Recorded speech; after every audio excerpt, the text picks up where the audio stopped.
నాకు అనుకూలవతి కావాలి, అందగత్తి కావాలి, నన్ను బాగా చూసుకోవాలి, ఇలా సహజంగా ప్రతి ఒక్కరికి కోరుకుంటుంది. ప్రతి భర్త అలా ఉండాలని భార్యకి, ఒక ఆడపిల్లకి ఉంటుంది.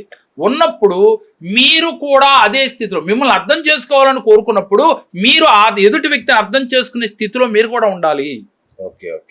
ఆ ఫ్రీక్వెన్సీ మీకుంటే మీరు కోరుకోకుండా వస్తుంది. కానీ ఆ ఫ్రీక్వెన్సీ ఉండదు చాలా మందికి. మీరు మాత్రం మాకు అనుకూలంగా ఉండాలి, నేను చెప్పిన మాట వినాలని మాత్రమే మీరు కోరుకుంటారు. అంటే చాలా మంది ఇలా కోరుకోవటం వల్లే కష్టాలు వస్తున్నాయి. ఎప్పుడు మేడ్ ఫర్ ఈచ్ అదర్గా ఉండాలి. గత జన్మలో ఎలా అన్నా ఉండి మీకు తెలియదు, ఈ జన్మలో ఆనందంగా ఉండాలి. గత జన్మ కర్మల్ని బ్రేక్ చేయాలి అంటే మీరు ఆ ఫ్రీక్వెన్సీని అలవాటు చేసుకోవాలి. అప్పుడు మాత్రమే మీ జీవితం 3 పువ్వులు 6 కాయలుగా ఉంటుంది. రుణ ఫలితంగా భార్య మీకు రివర్స్లో వచ్చినా, మీకు అనుకూలవతి వచ్చినా, మీరు ఈ జన్మలో అంటే ఈ కర్మలో, ఆగామి కర్మలో మీరు ఆనందంగా బతకాలి, సంతోషంగా బతకాలి. మీ ఫ్యామిలీ ఎదుటి వాళ్ళకి ఆదర్శప్రాయంగా ఉండాలి అంటే మీరు వారికి అనుగుణంగా మీ అలవాట్లు మార్చుకోవాలి. మార్చుకుంటే మీ కోరికలు 100% ఫలిస్తాయి.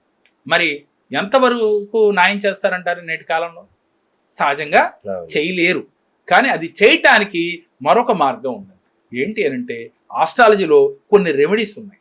అలాగే న్యూమరాలజీ ప్రకారం వాళ్ళ వైబ్రేషన్స్ మారటానికి పేరు అనే ఒక చిన్న కరెక్షన్ ఇస్తాం మేము న్యూమరాలజీ ప్రకారం. అప్పుడు ఏమవుతుందండి, వాళ్ళ వైబ్స్ మారిపోతాయి. అంటే వైబ్రేషన్ మారిపోతుంది. అంటే చెయ్యాలనే సంకల్పం పైన ఫోకస్ చేయగలుగుతారు. చెయ్యాలని ఉన్నా చేయలేరు కొంతమంది. అలా చెయ్యాలి అంటే వారి వైబ్రేషన్స్ మార్చాలి. దీంతో పాటుగా మనం కర్మ సిద్ధాంతం ప్రకారం కొన్ని చారిటీలు చేయాలి. సంకల్పంతో పాటుగా ఇవి కూడా చేస్తే మీకు 100% మీరు కోరుకున్న భార్య వచ్చి తీరుతుంది. ఒకవేళ ఇప్పటికే వచ్చుంటే ఆవిడ ఫ్రీక్వెన్సీని మార్చే స్థితి మీలోనే ఉంది. ఇంకోటి ఏంటంటేనండి, నా భార్య మారాలి, నా భర్త మారాలంటే మారరు. ముందు మీరు మారాలి, మీ ఫ్రీక్వెన్సీ మార్చుకోవాలి. ఆటోమేటిక్గా అవతల ఫ్రీక్వెన్సీ మారుతుంది.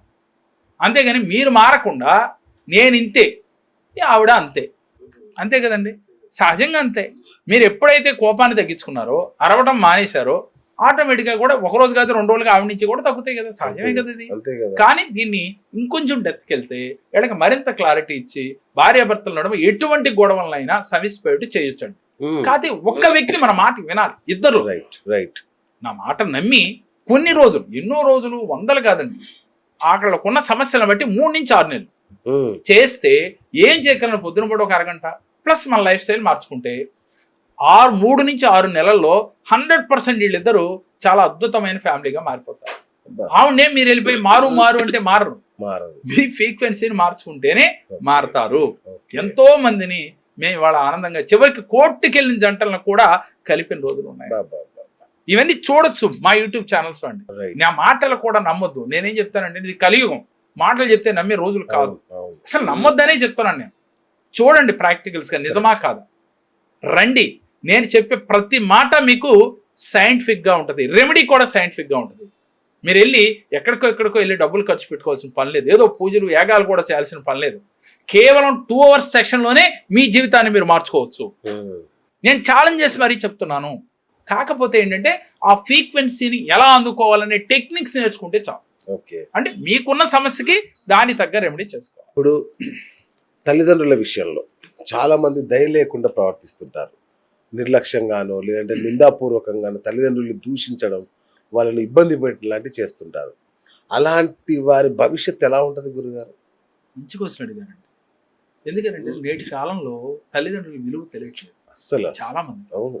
ఇప్పుడు నేనేమంటానంటేనండి, ఒక వ్యక్తి ఉన్నతంగా ఎదిగాడు అంటే పూర్వజన్మ యొక్క కర్మ అని చెప్పుకుంటున్నాం మనం.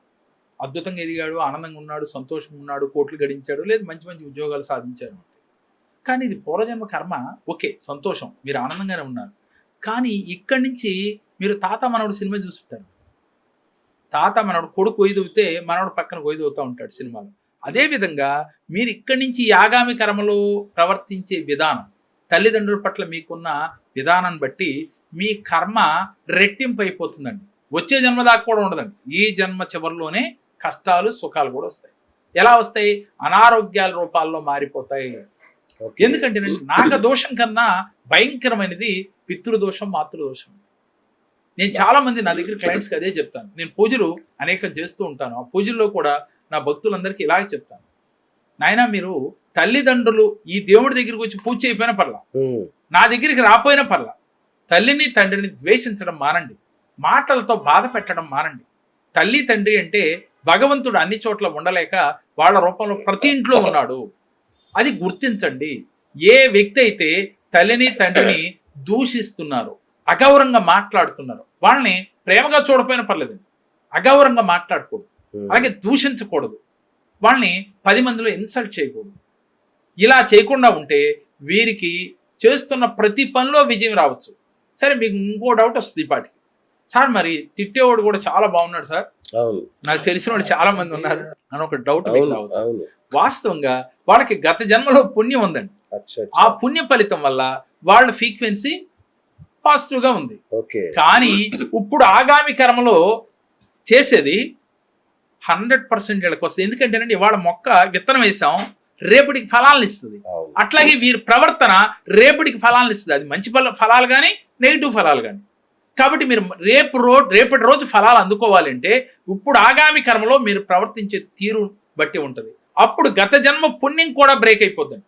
పాపాన్ని బ్రేక్ చేస్తూనే ఉంటున్నాం, పుణ్యం కూడా బ్లాక్ అయిపోయి ఈ కర్మను అనుభవించాల్సి వస్తుంది.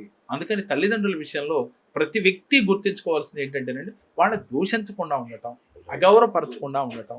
మీరు వాళ్ళ కోసం జీవితాన్ని త్యాగం చేయకపోయినా పర్లేదు, కనీసం వాళ్ళని చులకన చేయకుండా. ఎందుకనంటేనండి మన కోసం అంటూ ప్రతినిత్యం ఆలోచించేది ఈ ప్రపంచంలో ఎవరైనా ఉన్నారు అంటే తల్లి తండ్రి, నిస్వార్థంగా. మళ్ళీ మనకు 100%. మా నాన్నగారికి మా అమ్మగారికి ఇప్పుడు అదేనేమో. నేను ఒకసారి చెప్పే ముందు నేను ఇదే చెప్తున్నాను, ప్రతిరోజు వాళ్ళ పట్ల కృతజ్ఞత భావం కలిగి ఉన్నాను.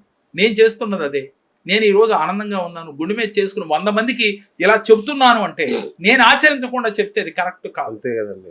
ఇవాళ నేను ఎప్పుడు ప్రతిరోజు ఈ జన్మనిచ్చింది ఇవాళ ఇంత టోన్ అయ్యాను, 10 మందికి నేను మార్గదర్శకాన్ని చేస్తున్నానంటే వాళ్ళు నాకన్నా శాస్త్రంలో నిపుణత లేకపోయి ఉండొచ్చు, కానీ వాళ్ళంటూ నాకు జన్మని ఇవ్వకపోతే నేను ఇవాళ ఈ స్థాయిలో ఉండేవాడిని కాదు కదా, నాకు ఇలాంటి పొజిషన్ వచ్చేది కాదు కదా. ఆ కృతజ్ఞతా భావం కలిగి ఉండాలి. తల్లిదండ్రుల పట్ల కృతజ్ఞత ఇంపార్టెంట్. నేను ఎన్ని దాన ధర్మాలు చేస్తే ఏంటి ఉపయోగం, ఎన్ని చారిటీలు పెడితే ఏంటి ఉపయోగం, ఎంతమంది మన్నలను పొందితే ఏంటి ఉపయోగం. తల్లిదండ్రుల దీవెన లేనప్పుడు, తల్లిదండ్రుల యొక్క బ్లెస్సింగ్ లేనప్పుడు మనం ఎన్ని చేసినా అది నీటిలో పోసినట్టే. అంతే కదా. కాబట్టి అంటే సముద్రంలో పడిన వర్షం లాగా అయిపోతుంది. కాబట్టి ప్రతి వ్యక్తి కూడా తల్లిదండ్రుల విషయంలో మీరు పితృదోషానికి మాతృదోషానికి గురి కావద్దు. అయితే తల్లిదండ్రులు చెప్పించనక్కర్లేదండి, వాళ్ళ మనసు బాధపడితే చాలు. వాళ్ళ మనసు బాధపడితే మీరు కష్టాలు పాలవక తప్పదు. తాత్కాలిక సుఖం వస్తుంది, తాత్కాలికంగా డబ్బు వస్తుంది, తాత్కాలికంగా ఆరోగ్యం ఉంటుంది. ఏదో ఒక రోజు ఇందాక చెప్పినట్టుగా విత్తనం పొడేస్తున్నాం, రేపటికి మొలకెత్తుద్ది, వారానికి ఫ్రూట్స్ కాస్తుంది. మీకు ఏ ఫ్రూట్స్ అయితే మీరు ఇస్తున్నారో, ఏ విత్తనం అయితే వేశారో అదే విత్తనం మీకు రిటర్న్ గిఫ్ట్గా వస్తుంది 100%.